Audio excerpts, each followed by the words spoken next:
How's it going, guys? Stephen Hoyt here, aka Chops from Chops Investments. Today I wanted to talk about a subject that I was really confused about when I first started investing, and I've gotten a few questions on it, and that is depreciation. In this, we're not going to be talking about how to depreciate an asset for tax reasons. We're going to be actually talking about depreciation, how it works, and how it affects us as investors and realtors. Now, you're probably already aware of the term depreciation, which basically just means how an asset loses value over time. It's just going to happen. As far as the IRS is concerned, a residential rental, the end of its useful life is around 27.5 years, 27 and a half years, and for non-residentials, 39 years. They don't really mean too much as far as the actual value of a house and how to bring it up, bring it down, all that stuff. It's just guidelines. So if you want to get your license, you will need to know those numbers. Also, it's really helpful to know them as an investor, just how the IRS thinks.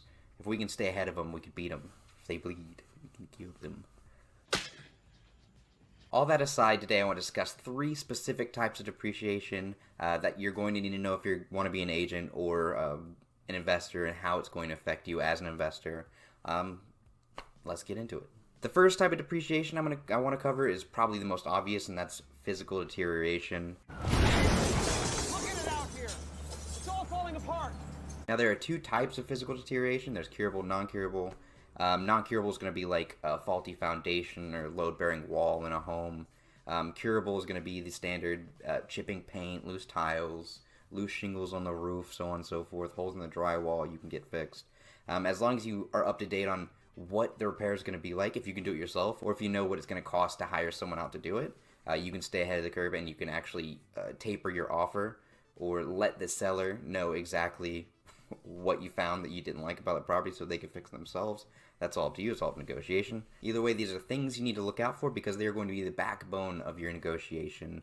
If you have a keen eye and you do it right and you tell the seller what's going on, or you talk to your realtor about it, there's only so much a realtor can do as far as pointing out defects in a property. Legally, there's a certain point they can meet. Other than that, you're going to need to talk to a inspector or appraiser. That's out of our hands. Legally, we can't weigh in on stuff like that. Usually when it has to do with foundation or anything outside of our realm of knowledge, which is what houses go for, how to sell houses, so on and so forth, market values, market worth. Now, you don't need an agent, right? But you should get one, and you should hire me. That's all I'm saying. These next 2 are going to be different forms of obsolescence. One of them being a lot trickier and could possibly lose your value on the property. The other one is also tricky, kind of a headache, but it can add a ton of value to the property. And it's also something we can use to negotiate, or just something to look out for because it could lead to a really good deal. Since I'm a nice guy, I'm going to start with the easier obsolescence, and that is functional obsolescence. Functional obsolescence. Functional obsolescence is preferential in nature, so it's not too big of a deal in most circumstances. Let's say there's a certain neighborhood you're looking at, and they all have finished basements, and they all have pools in their backyard, and then your property doesn't. Obviously the people have spoken. Everybody wants the pool. They want the finished basement. That's what they're coming to the neighborhood for. And if yours doesn't have it, that's a form of functional obsolescence. Easy peas. Same thing if all the houses around you are 3-bed, 2-bath apartments or 3-bed, 2-bath houses, and you own a 4-bed, 1-bath house. I mean, that's going to put a strain on any family that moves in. And obviously they come and look at your 4-bed, 1-bath.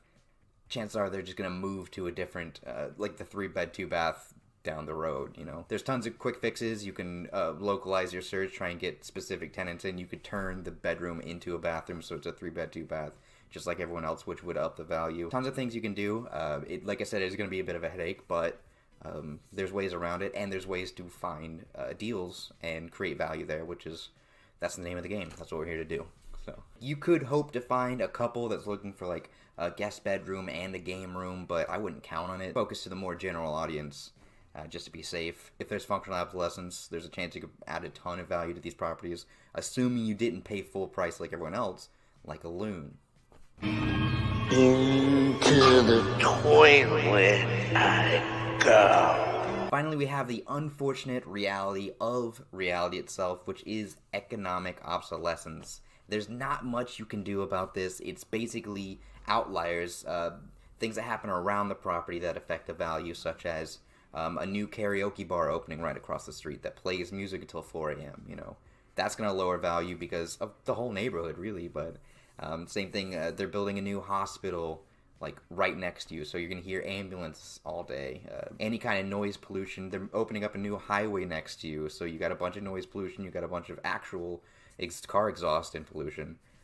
These are going to drop values because nobody wants to live next to that, and there's not much you can do about it. Like, you could email your mayor and your senator and tell them, hey, this has dropped my property value, but chances are they're not going to move that airport that they just opened across the street to a different location. You're just going to have to deal with it, and you're going to have to deal with the planes coming in, being loud. This one always reminds me of that Seinfeld episode where they opened that big chicken restaurant right next to Kramer's apartment, and they had that big neon chicken sign. And every time you open the apartment, it was just like red.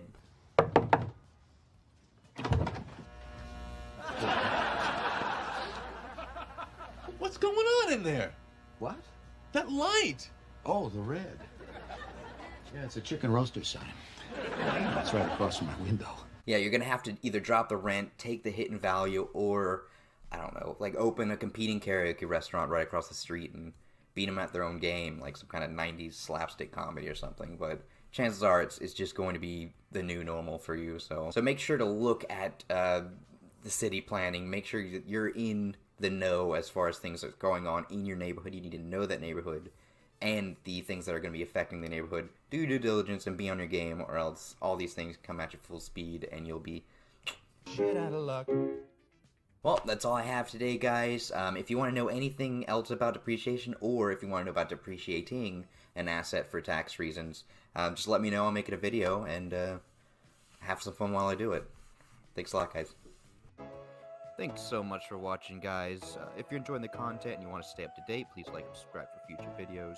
Drop any questions down below, and remember, financial independence can be achieved by absolutely anyone, as long as you have that what, the why, the wherewithal, and of course, the chops.